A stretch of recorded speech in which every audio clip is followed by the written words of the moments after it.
Assalamualaikum warahmatullahi wabarakatuh. Salam sejahtera untuk kita semua. Bagaimana kabar Bapak Ibu para PNS, P3K, TNI, Polri maupun para pensiunan? Semoga dalam keadaan sehat walafiat, tetap semangat di dalam menjalankan aktivitasnya, dan semoga Bapak Ibu selalu sukses.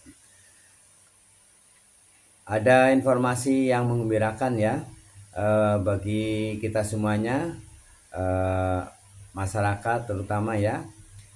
Ada kejutan-kejutan yang akan diberikan ya kepada rakyat ya, terutama untuk kesejahteraan rakyat dari Presiden kita Prabowo Subianto yang bertekad dan selalu ya berniat untuk mensejahterakan rakyat.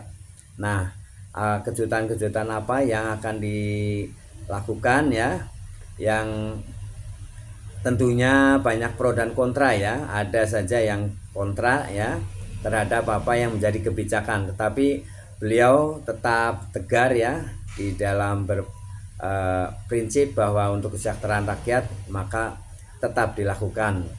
Nah, bagaimana kejutan-kejutan dan apa yang akan dilakukan oleh Presiden kita Prabowo Subianto dan upaya untuk mengatasi ya atau menanggapi orang-orang yang nyinyir ya terhadap beliau. Nah, inilah jawaban dari beliau dan apa yang akan dilakukan oleh Presiden Prabowo Subianto. Mari kita simak bersama informasi selengkapnya. Silakan simak isi komentarnya. Untuk sebagian rakyat yang masih ragu, saya ditertawakan, saya diejek, tapi saya udah biasa diejek.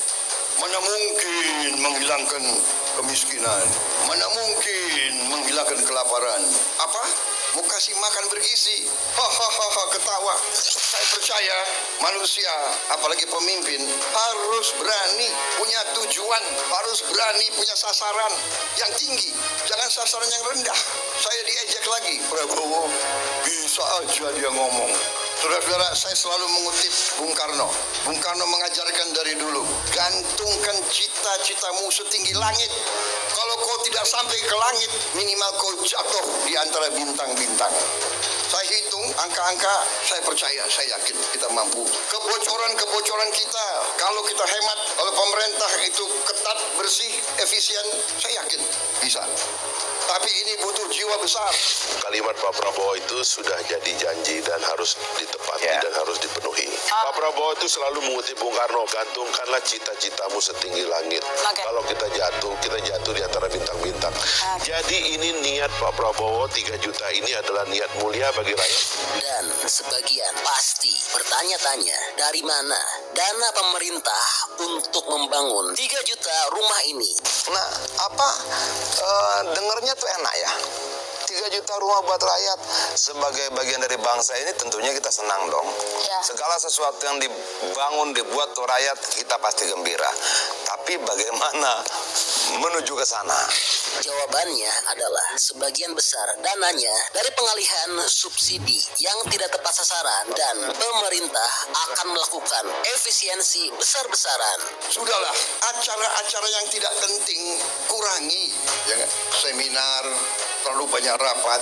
Kenapa rapat atau ini harus di hotel di mana gitu? Saudara-saudara, hitungan kita perjalanan luar negeri saja itu, Indonesia ini perjalanan luar negeri pejabat-pejabat 3 miliar dolar. Saya minta dikurangi 50% saja. Kalau bisa dikurangi 50%, artinya kita bisa menghemat 15 T. Tolonglah ya para menteri, puasa dulu.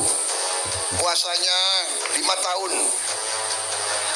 Kalau 5 tahun kita hemat 1,5 miliar dolar dari perjalanan saja, saudara-saudara. Tapi bayangkan itu, apa yang kita bisa. Saya tapi sudah perintahkan Menteri Keuangan, Wakil Menteri Keuangan, teliti semua program diteliti, ternyata cukup besar penghematan, cukup besar. Tapi saya tidak umumkan di sini supaya kita tidak cepat puas.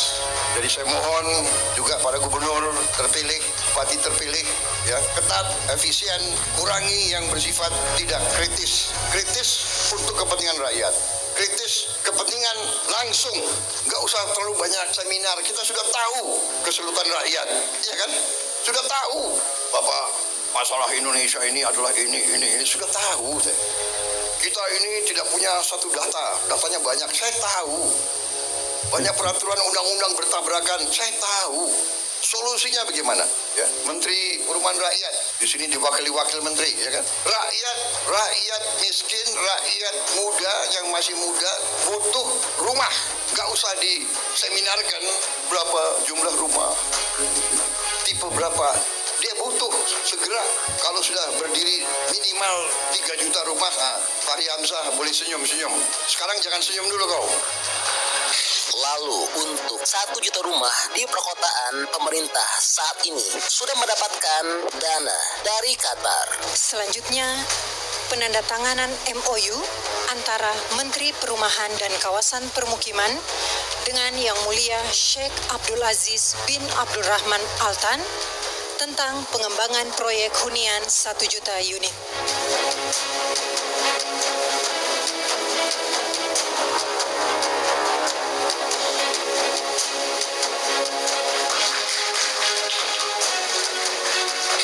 Dan timbul pula pertanyaan, dari mana lahan sebesar itu untuk membangun 3 juta rumah?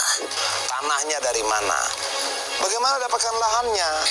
Iya, untuk lahan 2 juta rumah akan dibangun di lahan pedesaan dengan jumlah merata di setiap desa yang penduduknya masih dalam kategori miskin, belum punya rumah. Sedangkan 1 juta rumah yang dibangun di perkotaan, lahannya adalah dari sini.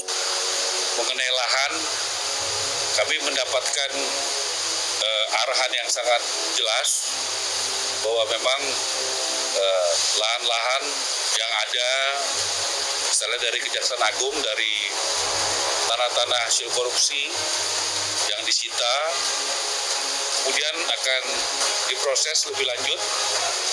Bagaimana kita akan membuat skema yang legal, yang ada kepastian hukumnya, dan juga yang berkeadilan. Ya, terutama buat masyarakat berpenghasilan rendah, MBR, yaitu yang berpenghasilan 8 juta ke bawah. Jadi kita akan membuat skema itu. Lalu ada juga keraguan apakah pemerintah sanggup merealisasikan pembangunan ini. Oke, kemampuan produksi kita untuk membangun rumah-rumah itu kesiapannya bagaimana? Dan inilah jawaban dari Apersi atau Asosiasi Pengembang Perumahan Seluruh Indonesia. Dulu sebagai pengembang nih, yang tahu betul medan di lapangan, target pembangunan 3 juta rumah per tahun, apakah mungkin bisa direalisasikan dengan segala keterbatasan seperti anggaran yang mepet? Kalau saya tetap optimis, ya. Karena memang selama ini kita itu kan bagian kita adalah di 1 jutanya di perkotaan. Nah, 2 juta ini di pedesaan dan pesisir. Cuman kita menunggu konsepnya saja seperti apa. Dan kami kan sudah dinyatakan untuk pengusaha yang di asosiasi tidak boleh ikut ke dalam di pedesaan. Ya, mungkin mau membuat pengusaha-pengusaha baru di desa.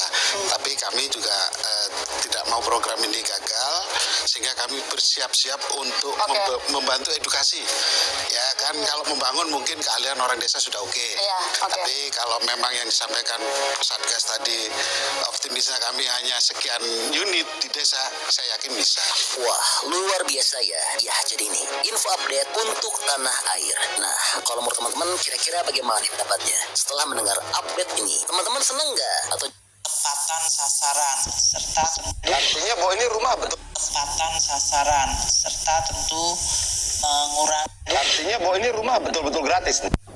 Nah, itulah ya Bapak Ibu, itulah yang menjadi kejutan dari Presiden Prabowo Subianto ya, di mana akan membangun 3 juta rumah gratis ya untuk rakyat yang miskin ya, yang masih membutuhkan ya rumah. Nah, namun memang ada sisi positif ya, ada pro dan kontranya ya. Nah, tapi untuk itu marilah kita sama-sama mendukung, kita berdoa semoga pemerintahan bisa dengan penghematan, dengan efisiensi, dan dengan mencegah korupsi, maka ini akan menjadikan cita-cita ya ataupun tekad dari Presiden Prabowo Subianto untuk memberikan rumah gratis, kemudian makan bergizi gratis, ini akan bisa terwujud. Kita berdoa semoga negara ini, pemerintah ini diberikan kemudahan ya di dalam menepati ataupun melakukan kegiatan untuk kesejahteraan rakyat. Terima kasih Bapak Ibu telah menyimak video ini, semoga bermanfaat. Jangan lupa subscribe, like, isi komentarnya. Terima kasih. Assalamualaikum warahmatullahi wabarakatuh.